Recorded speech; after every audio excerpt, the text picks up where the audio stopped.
আসসালামু আলাইকুম প্রিয় দর্শক, শুভেচ্ছা সহ স্বাগত জানাচ্ছি চ্যানেল আই সংবাদে এবং সংবাদ কক্ষে আপনাদের সাথে আছি আমি ফাহমিদা দোলা। আর বিস্তারিত সংবাদের শুরুতেই জানিয়ে দিচ্ছি ফ্রেশ প্রিমিয়াম টি সংবাদ শিরোনামগুলো। এমপি আনার খুনের ঘটনায় তদন্তে কলকাতা যাচ্ছেন ডিবি প্রধান সহ ৩ পুলিশ কর্মকর্তা। গ্রেপ্তার ৪ জনের রিমান্ডে জিজ্ঞাসাবাদ চলছে। গাজায় রাফা হামলা বন্ধে ইসরায়েলকে আন্তর্জাতিক বিচার আদালতের নির্দেশ। বৈশ্বিক চাপ সত্ত্বেও ভারী গোলাবারুদ নিয়ে এগুচ্ছে ইসরায়েল। জাতীয় কবি কাজী নজরুল ইসলামের ১২৫তম জন্মবার্ষিকী আজ। জাতীয় পর্যায়ে ৩ দিনের আয়োজন।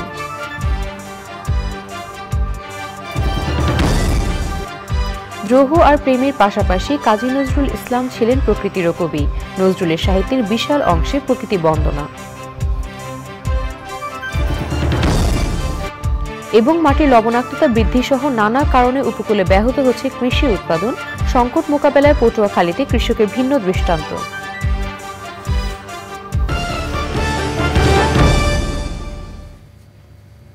সংবাদ শিরোনামগুলো জানাচ্ছিলাম। এখনকার সংবাদ আয়োজন একই সঙ্গে চ্যানেল আইয়ের ইউটিউব চ্যানেলে এবং চ্যানেল আইয়ের ওটিটি প্ল্যাটফর্ম আই স্ক্রিনে লাইভ স্ট্রিম হচ্ছে। যাচ্ছে বিস্তারিত প্রসঙ্গে। ঝিনাইদহ ৪ আসনের সংসদ সদস্য আনোয়ারুল আজিম আনার খুনের ঘটনা তদন্তে ডিবি প্রধান হারুনুর রশিদ সহ ৩ জন কলকাতা যাচ্ছেন। আজই তারা কলকাতা যাবেন বলে জানা গেছে। এ ঘটনায় গ্রেপ্তার ৩ জনকে ৮ দিনের রিমান্ডে নিয়েছে গোয়েন্দা পুলিশ ডিবি। মিন্টো রোডে ডিবি কার্যালয়ে ভারত ও বাংলাদেশের গোয়েন্দাদের ব্যাপক জিজ্ঞাসাবাদের পর তাদের আদালতে হাজির করে রিমান্ড চান তদন্ত কর্মকর্তা।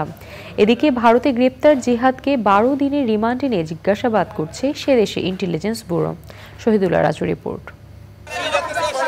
সংসদ সদস্য আনোয়ারুল আজিম আনারের হত্যাকাণ্ডে চরমপন্থী নেতা শিমুল ভুইয়া ওরফে আমানুল্লাহ, তানবীর ভুইয়া ও শিলাস্তি রহমানকে ব্যাপক জিজ্ঞাসাবাদের পর সম্পৃক্ততা পাওয়ায় অপহরণ মামলায় তাদের গ্রেপ্তার দেখায় গোয়েন্দা পুলিশ ডিবি। শুক্রবার বিকেলে তাদের হাজির করা হয় ঢাকার চিফ মেট্রোপলিটন ম্যাজিস্ট্রেট আদালতে। অধিকতর জিজ্ঞাসাবাদের জন্য ৩ জনকেই ১০ দিনের রিমান্ডে চায় ডিবি। আনোয়ার আজিমের মেয়ের অপহরণের একটা মামলা করা ছিল, সেই অপহরণ মামলায় আজকে ৩ আসামিকে রিমান্ডের আবেদন করছেন। ১০ দিন করে রিমান্ড চেয়েছেন। প্রত্যেক আসামিকে ৮ দিন করে সতর্কতার সহিত হাইকোর্টের নির্দেশ মোতাবেক জিজ্ঞাসাবাদের জন্য আদেশ দিয়েছেন বিজ্ঞ আদালত। হত্যার সবকিছু যখন উন্মোচন হবে তখনই হত্যা মামলায় রূপান্তরিত হবে। আসামিদের পক্ষে কোনো আইনজীবী শুনানি না করলেও শিলাস্তি রহমান নিজেই আদালতের কাছে নিজেকে নির্দোষ দাবি করেন। আসামির পক্ষে কোনো আইনজীবী ছিল না, কোনো প্রেয়ারও ছিল না, কোনো বক্তব্য তাদের ছিল না। শুধু শিলাস্তি রহমান বলেছিল যে আমাকে কেন অ্যারেস্ট করা হলো, আমি তো কিছুই জানি না। আসামিদের ৮ দিনের রিমান্ড মঞ্জুর করে আদালত। পরে কড়া পাহারায় তাদেরকে মিন্টো রোডে ডিবি কার্যালয়ে নিয়ে যাওয়া হয়। এদিকে কলকাতায় নিউ টাউনের ফ্ল্যাটে সংসদ সদস্য আনার হত্যাকাণ্ডের ঘটনায় দায়ের করা মামলায় জিহাদ হাওলাদার ওরফে কসাই জিহাদকে গ্রেপ্তার দেখিয়ে আদালতে হাজির করে ২ সপ্তাহের পুলিশ রিমান্ড চান তদন্তকারী কর্মকর্তা। ১২ দিনের রিমান্ড মঞ্জুর করে পশ্চিমবঙ্গের বারাসাত আদালত। কলকাতা পুলিশ বলছে, হত্যার পর কসাই জিহাদ মৃতদেহ টুকরো টুকরো করেছে। পরে জিহাদকে নিয়ে এমপি আনারের মরদেহ উদ্ধারে যায় ভারতীয় পুলিশ।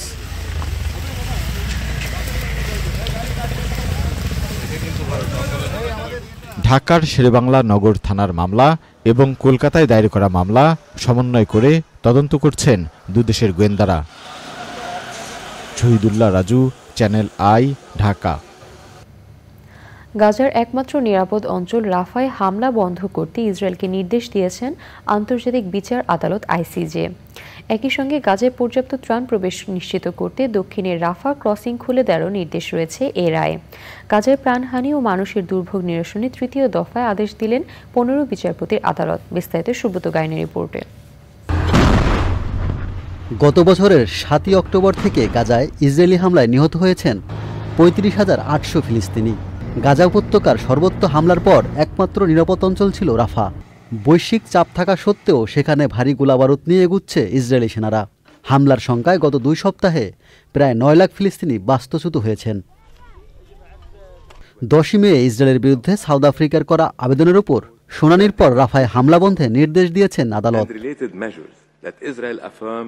নেদারল্যান্ডসের দ্য হেগ শহরে অবস্থিত আইসিজের কার্যালয়ে শুক্রবার নির্দেশনাগুলো পড়ে শোনান আদালতের প্রেসিডেন্ট নওয়াফ সালাম।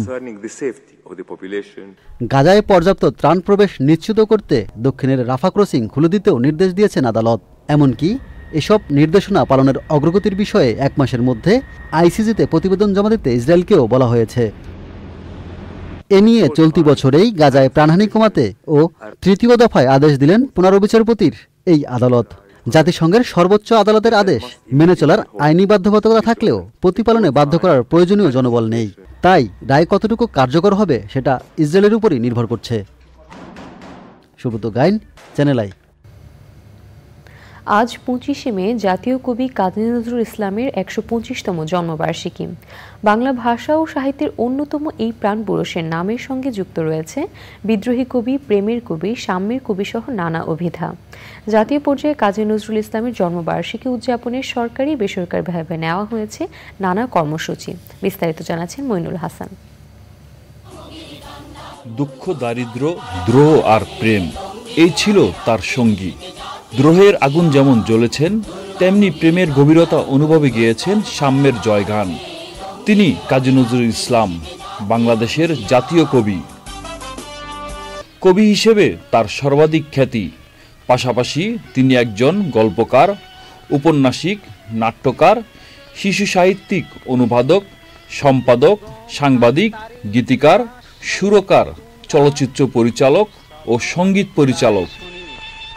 23 বছরের চর্চায় তিনি নিজেকে বিংশ শতাব্দীর প্রধান বাংলা কবি হিসেবে প্রতিষ্ঠা করেছিলেন। স্বাধীনতার পর 1972 সালের 24শে মে কবিকে সপরিবারে বাংলাদেশে নিয়ে আসেন বঙ্গবন্ধু শেখ মুজিবুর রহমান। অসাম্প্রদায়িক চেতনা ও নজরুল প্রতিপাদ্যে জাতীয় পর্যায়ে জাতীয় কবি কাজী নজরুল ইসলামের 125তম জন্মবার্ষিকী উদযাপিত হবে।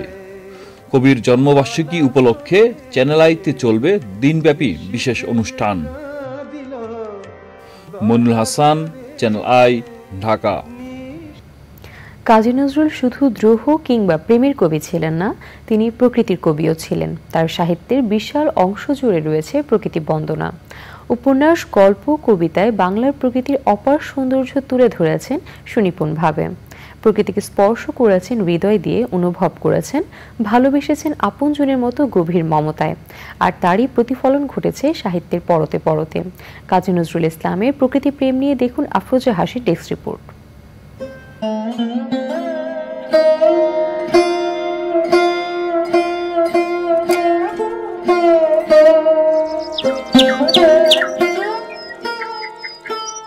আদিকাল থেকেই প্রকৃতি কখনো মাতৃরূপে মানুষকে আগলে রেখেছে, আবার কখনো মানব মনকে উদ্বেলিত করেছে তার রূপ আর মোহনীয় সৌন্দর্যে।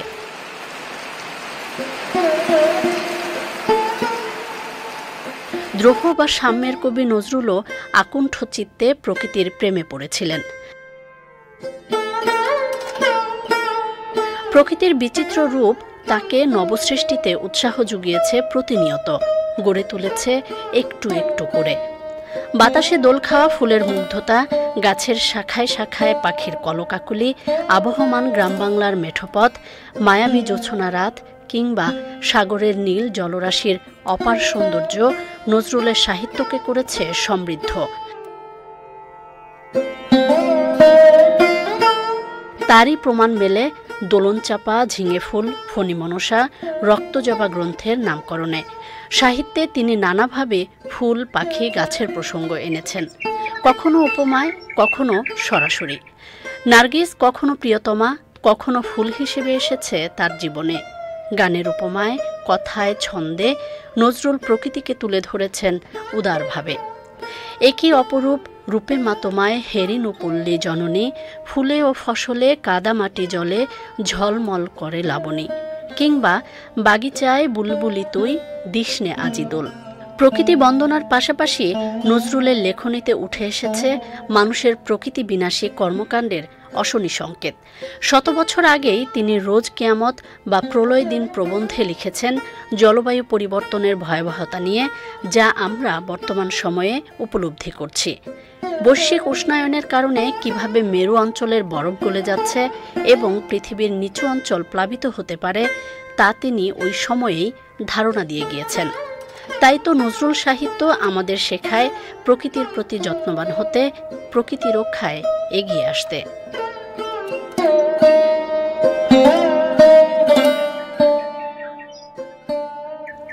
আফরোজা হাসি, প্রকৃতি ও জীবন ডেস্ক, চ্যানেল আই।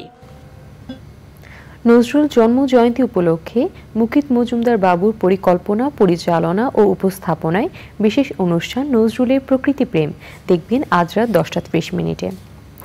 জলবায়ুর বিরূপ প্রভাবে মাটির লবণাক্ততা বৃদ্ধি সহ একাধিক কারণে উপকূলীয় এলাকায় চলতি মৌসুমে তরমুজের আবাদ কমেছে। জেলার অনেক স্থানেই সেচের অভাবে ব্যাহত হচ্ছে কৃষির উৎপাদন, এতে বাড়ছে পতিত জমির পরিমাণও। এই সংকট মোকাবেলায় পটুয়াখালীর কলাপাড়ায় 8 জন কৃষক সম্মিলিত উদ্যোগে গড়েছেন ভিন্ন রকম দৃষ্টান্ত। বিস্তারিত জানাচ্ছেন শাইক সিরাজ। পটুয়াখালী জেলার পর্যটন এলাকা কুয়াকাটা সংলগ্ন মহাসড়কের পাশে নোয়াপাড়া। এখানে একটি বেসরকারি কোম্পানির 100 বিঘা বালিয়ারি জমি পতিত পড়েছিল বছরের পর বছর। মাটির লবণাক্ততা বৃদ্ধি এবং সেচের পানির অভাবে চাষাবাদে প্রায় অনুপযোগী জমিকে এবার চাষের আওতায় এনেছেন স্থানীয় 8 জন কৃষক। তারা সম্মিলিত প্রচেষ্টায় চাষ করছেন মরিচ, টমেটো আর তরমুজের। দেখছি এটা তরমুজ হয়, আগেও চাষ হয়েছে, তা আমরা ওটা পরামর্শ করছি, দেখি আমরা জমিটা পাই কিনা। এই আমরা পরামর্শ করি, মিটিং করি, একাত্রে আমরা এই জমিটা রাখছি। কতটুকু জমি এখানে আমাদের, আমরা তো বুঝি বাংলা হিসেবে 9 কানি নেওয়া 10 কানির মতো, 9.5 কানি, ঠিক আছে, 100 বিঘার মতো। পুরো ফসল পর্যন্ত লিজ পর্যন্ত আপনার টোটাল খরচ কত? খরচ আগে ধরেন আপনার 13 লক্ষ টাকা গেছে, তারপরে এখনো আমাদের 15 লক্ষ টাকার মতো খরচ হবে। আয় কত পাবেন আশা করছেন? 60 থেকে 70 লক্ষ টাকার মতো টার্গেট আছে। প্রায় 1.5 কিলোমিটার দূর থেকে কয়েক ধাপে পাইপের সাহায্যে পানি এনে তারা দূর করেছে সেচের দুষ্প্রাপ্যতা। আমরা এমন থেকে পানি এনে 3 জায়গা অতিরিক্ত, এক জায়গা থেকে ফালাই ফিরে আবার সেখানে মেশিন বসাই, ফিরে বসে সেরে এই জায়গায় আনি। ও মানে ওইখান থেকে একখানে কুয়া করে ফেলান? হ্যাঁ, সেখান থেকে আবার একটা বসাই হয়নি। আচ্ছা, সেখান থেকে আবার একটা বসাই এই জায়গায় আনি। 3বার এইখানে পরে এই যে এরকম কুয়া, জি 3বার 4বার গেলাম, মানে পানি চাষে জমিটা আমাদের 4বার। এই কৌশলে আরো পতিত জমিকে চাষের আওতায় আনা সম্ভব। এই জন্য দরকার উপকূলের কৃষককে লবণ সহিষ্ণু ফসলের জাত সরবরাহ করা এবং ডোবা, নালা ও খাল পুনরুদ্ধারের মাধ্যমে সেচযোগ্য পানির প্রাপ্যতা বাড়ানো। এখানকার অনেক কৃষকই বলছে এবং তারা নিজেরা করছে, বিভিন্নভাবে নিজেরা বাস্তবায়ন করারও চেষ্টা করছে। সেটা হলো স্যার, এখানে রিজার্ভার তৈরি করা যায় কি করে। আর বিশেষ করে যে মাঠের ফসলি ক্ষেতের উপর যে খালগুলো ছিল ছোট ছোট, সেগুলো স্যার ভরাট হয়ে গেছে। এগুলোকে যদি স্যার খনন করা যায় এবং পানি রিজার্ভার যদি বাড়ানো যায়। 10-এর লাঠি 1-এর বোঝা। উপকূলীয় অঞ্চলের এই 8 কৃষক অসম্ভবকে সম্ভব করার জন্য গড়ে তুলেছেন এক সমন্বিত কৃষি খামার, যার মাধ্যমে উপকূলের এই বিরূপ প্রকৃতিতে ফলাচ্ছেন ফসল, যা হতে পারে এই অঞ্চলের অন্যান্য কৃষকদের জন্য অনুকরণীয়। পটুয়াখালীর কুয়াকাটার নোয়াপাড়া থেকে শাইক সিরাজ, চ্যানেল আই। এ নিয়ে বিস্তারিত প্রতিবেদন দেখবেন আজ রাত 9টার সংবাদের পর হৃদয় মাটি ও মানুষ অনুষ্ঠানে। সংবাদ এই পর্যায়ে নিচ্ছে একটি বিরতি।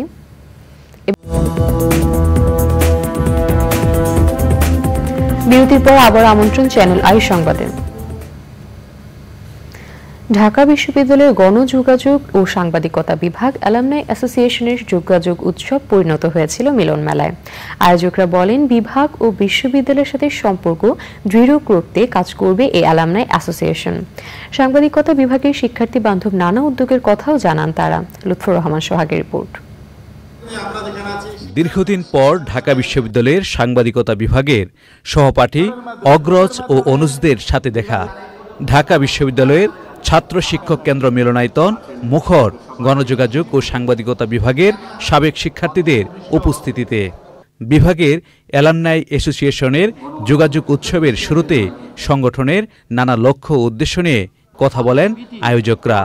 আমরা বিভাগের সঙ্গে এবং বিশ্ববিদ্যালয়ের সঙ্গে অ্যাসোসিয়েশনের সম্পর্কটিকে নিবিড়, কার্যকর এবং ফলপ্রসূ করতে চাই এবং সেজন্য আমরা যে কর্মকাণ্ডগুলো নিয়েছি তার মধ্যে অ্যালামনাইয়ের নিজস্ব আয়োজন, নিজস্ব পুনর্মিলনী, নিজস্ব পারিবারিক আয়োজন, সাংস্কৃতিক আয়োজন, সাহিত্য আয়োজন, ক্রীড়া আয়োজন, মেডিকেল ক্যাম্প সহ কল্যাণ আয়োজনের পাশাপাশি আমরা বিভাগের জন্য শিক্ষাবৃত্তি চালু করতে চাই।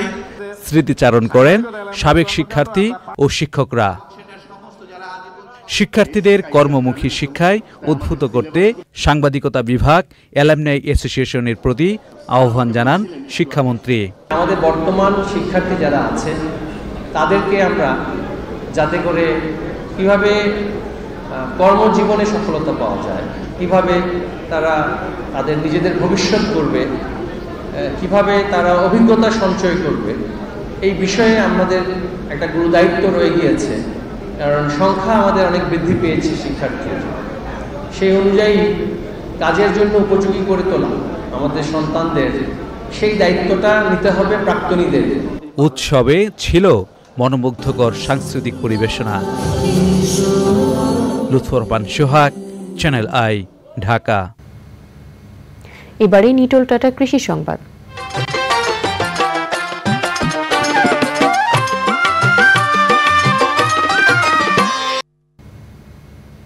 কুড়িগ্রামে আঙ্গুরের বাণিজ্যিক বাগান গড়ে উঠেছে। জেলার উলিপুর, ফুলবাড়ী ও সদর উপজেলার কয়েকজন কৃষক বাগানে বিদেশি নানা প্রজাতির আঙ্গুর গাছ লাগিয়েছেন। আঙ্গুরের সাথে মিশ্র ফল গাছও লাগিয়েছেন অনেকে।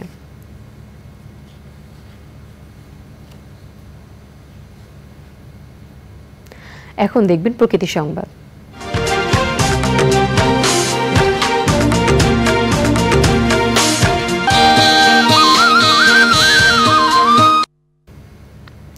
চালকলের কালো ধোঁয়া, ছাই আর বর্জ্যের কারণে হুমকিতে পড়েছে দিনাজপুর শহর ও এর আশেপাশের পরিবেশ প্রতিবেশ। যত্রতত্র গড়ে ওঠা এসব চালকল জনস্বাস্থ্যের ক্ষতির পাশাপাশি বিপর্যয় পুরো জীববৈচিত্র্য। দীর্ঘদিন ধরেই ভুক্তভোগীরা এ বিষয়ে অভিযোগ ও প্রতিবাদ জানালেও নেওয়া হয়নি কোনো উদ্যোগ। দ্রুত ব্যবস্থা নিতে পরিবেশ অধিদপ্তরে অভিযোগ জানিয়েছে বাংলাদেশ গম ও ভুট্টা গবেষণা ইনস্টিটিউট।